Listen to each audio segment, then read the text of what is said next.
தேசிய அளவிலான மருத்துவ பொது நுழைவுத் தேர்வை ஓராண்டுக்கு ஒத்திவைக்க மத்திய அரசு முடிவு செய்துள்ளது. இது குறித்த விவரங்களை சொல்லுங்க. உச்சநீதிமன்றத்தின் தீர்ப்புப்படி இந்த வருடமே மருத்துவ படிப்புக்கான நுழைவுத் தேர்வை நடத்த வேண்டும். நீட் என்ற தேர்வு முறை மூலமாகத்தான் மருத்துவக் கல்லூரிகளிலே மாணவர்கள் சேர்க்கப்பட வேண்டும் என்று உத்தரவிடப்பட்டிருந்தது. ஆகவே இது மாநில அரசுகள் தங்களுடைய உரிமையில் தலையிடுவது போல ஆகும். இதை தவிர ஏற்கனவே பல்வேறு மாநிலங்களில் பரீட்சைகள் நடத்தப்பட்டு விட்டன. இதை தவிர பல்வேறு மாநிலங்களிலே மாநிலங்கள் தாங்கள் நடத்தும் பரீட்சைகள் மூலமாகத்தான் நுழைவுத் தேர்வு நடைபெறும் என்று அதற்கான ஏற்பாடுகளை செய்திருக்கிறார்கள். அதற்காக தங்களுடைய முயற்சிகளை எல்லாம் கவனத்தை அதிலேயே திருப்பியிருக்கிறார்கள். அப்படி இருக்கும் சூழ்நிலையிலே இப்படி மாற்றம் வந்தால் மாணவர்களுக்கு பாதிப்பு ஏற்படும் என்று பல்வேறு மாநிலங்களை சேர்ந்த மருத்துவத்துறை அமைச்சர்கள் மத்திய அரசிடம் தெரிவித்திருந்தார்கள். இதைத் தொடர்ந்து மத்திய அரசு ஒரு கூட்டத்தை நடத்தியது. அதிலே பல்வேறு மாநிலத்தை சேர்ந்த அமைச்சர்கள் மற்றும் பிரதிநிதிகள் கலந்து கொண்டார்கள். இதிலும் மத்திய அரசிடம் விண்ணப்பம் கொடுக்கப்பட்டு மத்திய அரசை இதில் தலையிட வேண்டும், அவசர சட்டம் கொண்டு வர வேண்டும். இந்த வருடத்துக்கு மட்டும் நீட் இல்லாமலே மாணவர்களை சேர்ப்பதற்கு அனுமதி வேண்டும். அடுத்த வருடத்திலிருந்து நீட் நடத்தி கொள்ளலாம், உச்சநீதிமன்றம் கொடுத்திருக்கும் தீர்ப்புப்படியே நடைமுறைப்படுத்தலாம் என்று முடிவு செய்யப்பட்டது. ஆகவே இன்று மத்திய அமைச்சரவை நரேந்திர மோடி தலைமையிலே கூடி இது பற்றி விவாதித்து அவசர சட்டம் கொண்டு வரலாம் என்று குடியரசுத் தலைவருக்கு பரிந்துரை செய்ய முடிவு செய்திருக்கிறது. குடியரசுத் தலைவரிடம் பரிந்துரை செய்த பிறகு குடியரசுத் தலைவர் ஒப்புதல் பெற்று இந்த அவசர சட்டம் அமலுக்கு கொண்டு வரும். இதன் ஒரே நோக்கம் இந்த வருடம், அதாவது 2016 வருடத்திலே NEET நுழைவுத் தேர்வு மூலமாக மாணவர்களை சேர்ப்பதை தவிர்த்து மாநில அரசுகள் நடத்தும் தேர்வுகள் மூலமாகவும் மாநில அரசு ஏற்கனவே 12ஆம் வகுப்பு தேர்வு மூலமாக பரீட்சை மதிப்பெண்கள் மூலமாக நடைபெறும் தேர்வுகள் ஆகியவற்றை தொடர்ந்து நடத்தலாம் என்பதற்கு அனுமதி கொடுக்கும் வகையிலே இருக்கும் என தெரிகிறது. குடியரசுத் தலைவரின் அனுமதி பெற்ற பிறகு இந்த அவசர சட்டம் அமலுக்கு கொண்டு வரப்படும். கணபதி, இந்த அவசர சட்டத்தை பிறப்பிக்க மத்திய அமைச்சரவை ஒப்புதல் அளித்திருக்கிறதா குறிப்பிட்டிருக்கிறீங்க. தற்போது முதற்கட்ட நுழைவுத் தேர்வு என்பது நடந்து ஜூலை 24ஆம் தேதி 2ஆம் கட்ட நுழைவுத் தேர்வு நடக்க இருப்பதாக உச்சநீதிமன்றம் அறிவித்திருக்கிற நிலையில இந்த மாதிரி ஒரு சட்டம் பிறப்பிப்பதற்கு என்ன காரணம்? அங்க இருக்கக்கூடிய மருத்துவ நுழைவுத் தேர்வு எழுதிய மாணவர்கள் அவர்களுடைய பெற்றோர்கள் தரப்பிலிருந்து ஏதாவது கருத்து பகிரப்பட்டிருக்கா? ஏற்கனவே சென்ட்ரல் கோட்டா என்று சொல்லப்படும் மத்திய அரசு நடத்தி வரும் மருத்துவமனைகளிலே நுழைவுத் பெறுவதற்காக மாணவர்கள் பரீட்சைக்கு ஏற்பாடுகளை செய்திருந்தார்கள். அந்த பரீட்சை தான் உச்சநீதிமன்றத்தின் தீர்ப்புக்கு பின்னால் முதல் கட்டமாக நீட் பரீட்சையாக நடத்தப்பட்டது. அடுத்த கட்ட பரீட்சை தற்போது நடைபெற இருக்கிறது. இந்த சூழ்நிலையிலே ஏற்கனவே மாநில அரசுகள் மாணவர்களுடைய கோரிக்கைகளை மத்திய அரசு முன் வைத்திருந்தன.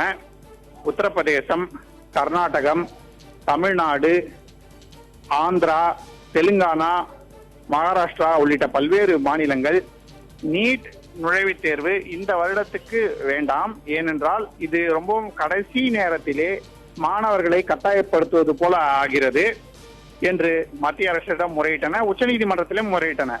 அப்போது உச்சநீதிமன்றம் ஏற்கனவே முதல் கட்ட நீட் தேர்விலே பங்கு பெற்றவர்களும் 2வது கட்ட தேர்விலே பங்கு பெறலாம், ஆனால் 2வது கட்ட தேர்வின் மதிப்பெண்களின் அடிப்படையில் தான் இறுதியாக மாணவர்கள் சேர்க்கை நடைபெறும் என தீர்ப்பு அளித்திருந்தது. இதை தவிர நீட் இந்த வருடம் நடத்தி ஆக வேண்டும். இந்த வருடத்திலிருந்தே நீட் நுழைவுத் தேர்வு மூலமாகத்தான் மாணவர்கள் சேர்க்கை நடைபெற வேண்டும் என்று வலியுறுத்தியிருந்தது.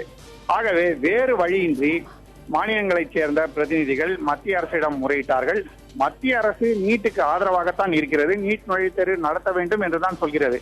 ஆனால் இந்த ஒரு வருடத்துக்கு மட்டும் இந்த தீர்ப்பு மிகவும் இறுதி கட்டத்திலே வந்திருப்பதால் மாணவர்கள் இந்த வருட சேர்க்கைக்கான ஏற்பாடுகள் எல்லாம் பெரிய அளவில் நடந்து முடிந்துவிட்டது. அவர்கள் எந்த பரீட்சைக்கு படிக்க வேண்டும், எப்படி படிக்க வேண்டும் என்பதெல்லாம் முதலிலே திட்டமிட்டு அதன்படி செயல்பட்டிருக்கிறார்கள். ஆகவே இந்த கட்டத்திலே மாற்ற வேண்டாம் என்பதற்காக மத்திய அரசும் மாநில அரசுகளின் கோரிக்கையை ஏற்றுக்கொண்டிருக்கிறது. ஆகவேதான் இந்த அவசர சட்டம் மூலமாக இந்த வருடம் நீட் இல்லாமலே மாணவர்கள் சேர்க்கையை நடத்தி கொள்ளலாம், சென்ற வருடம் செய்தது போலவே செய்யலாம் என மத்திய அரசு முடிவு செய்து அதற்கான அவசர சட்டத்தை கொண்டு வந்து கொண்டிருக்கிறது. ஆனால் நிச்சயமாக இது மாணவர்கள் மத்தியிலே பெரும் குழப்பத்தை ஏற்படுத்தும். முதலிலே உச்சநீதிமன்றத்தின் தீர்ப்பு நீட் மூலமாக தான் சேர்க்கை நடைபெறும் என்று, பிறகு 2 நீட் தேர்வுகள், அதிலே எந்த தேர்விலே பங்கு பெறலாம், எந்த தேர்விலே பங்கு பெற வேண்டாம் என்பது பற்றிய குழப்பம், இது போன்ற குழப்பங்கள், இந்த அவசர சட்டத்துடைய விவரங்கள் வெளியே வந்து முழுதாக மாணவர்களுக்கு தெரியப்படுத்தப்படும் வரை இந்த குழப்பங்கள் தொடர்ந்து கொண்டே இருக்கும் என தெரிகிறது. கணபதி, இப்போ இந்த சட்டம் எப்போது நடைமுறைக்கு வர வாய்ப்பு இருக்கிறது? மத்திய அரசு தனது பரிந்துரையை குடியரசுத் தலைவரிடம் அனுப்புவதுதான் நடைமுறை. குடியரசுத் தலைவர் மத்திய அமைச்சரவையின் முடிவை பரிசீலனை செய்து பின்னர் அவசர சட்டத்துக்கு ஒப்புதல் கொடுப்பார். நாடாளுமன்ற கூட்டத்தொடர் நடந்து கொண்டிருந்தால் அவசர சட்டம் கொண்டு வர முடியாது. அந்த கூட்டத்தொடர் முடியும் வரை காத்திருக்கும்படியாகும். ஆனால் தற்போது சூழ்நிலை அப்படி இல்லை. நாடாளுமன்ற கூட்டத்தொடர் நடைபெறவில்லை. ஆகவே இப்போது குடியரசுத் தலைவர் எவ்வளவு விரைவாக தனது ஒப்புதலை கொடுக்கிறாரோ அவ்வளவு விரைவாக இந்த அவசர சட்டம் அமலுக்கு வந்துவிடும். கணபதி, ஏற்கனவே முதற்கட்ட நுழைவுத் தேர்வு முடிந்த நிலையில இரண்டாம் கட்ட நுழைவுத் தேர்வு ஜூலை 24ஆம் தேதி நடக்க இருக்கு. இதனால ஒரு குழப்ப நிலையில மாணவர்கள் இருக்கிறதா நீங்க குறிப்பிட்டீங்க. தற்போது இந்த முதற்கட்ட நுழைவுத் தேர்வு எழுதினவர்களும் இந்த சட்டம் அமலுக்கு வந்த பின் கவுன்சிலிங்கில் பங்கேற்கக்கூடிய ஒரு நிலைதான் ஏற்படுமா? அது குறித்த விவரங்கள் என்ன? நிச்சயமாக, அதாவது நீட் முதல் கட்ட தேர்விலே பங்கு பெற்றாலும் சரி, நீட் இரண்டாவது கட்ட தேர்விலே பங்கு பெற்றாலும் சரி, மாணவர்கள் 12ஆம் வகுப்பிலே எத்தனை மதிப்பெண்கள் பெறுகிறார்களோ அந்த முறையிலே தமிழகம் உள்ளிட்ட மாநிலங்களிலே தேர்ச்சி நடைபெறுகிறது. 12ஆம் வகுப்பு எத்தனை மதிப்பெண்கள் பெறுகிறார்களோ அதன் அடிப்படையிலே கூட அவர்கள் இந்த நுழைவுத் தேர்வு இல்லாமலேயே மருத்துவக் கல்லூரிகளிலே அனுமதி பெறலாம் என்ற சூழ்நிலை இருக்கிறது.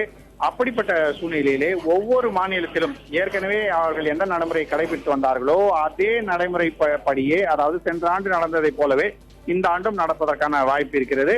ஆகவே நீட் என்பது அடுத்த வருடத்திலிருந்துதான் நடைமுறைக்கு வரும் என்கிற சூழ்நிலை. ஆனால் ஏற்கனவே முதல் கட்ட நீட் தேர்வை எழுதிய மாணவர்கள் எப்படி எந்த முறையிலே மாநில அரசுகள் நடத்தும் சேர்க்கையிலே பங்கு பெறலாம் என்பது பற்றி அந்தந்த மாநிலங்களே தனியாக அறிவிப்புகள் வந்த பிறகுதான் தெளிவு ஏற்படும். மருத்துவ பொது நுழைவுத் தேர்வை ஓராண்டுக்கு ஒத்திவைக்க மத்திய அரசு முடிவு செய்திருக்கிறது. இது தொடர்பான அவசர சட்டத்தை பிறப்பிக்க மத்திய அமைச்சரவை ஒப்புதல் அளித்து குடியரசுத் தலைவருக்கு அந்த வரைவறிக்கை செல்வது ஒப்புதலுக்காக செல்ல இருக்கிறது. இந்த ஆண்டு பொது நுழைவுத் தேர்வை அடுத்த ஆண்டு நடத்துவதற்காக மத்திய அரசு முடிவு செய்திருக்கிறது. தொடர் நடவடிக்கைகள் எப்படி அமையப் போகிறது என்பதை நாம் பொறுத்திருந்து பார்க்கலாம். உங்களுடைய விரிவான விவரங்களுக்கு நன்றி கணபதி.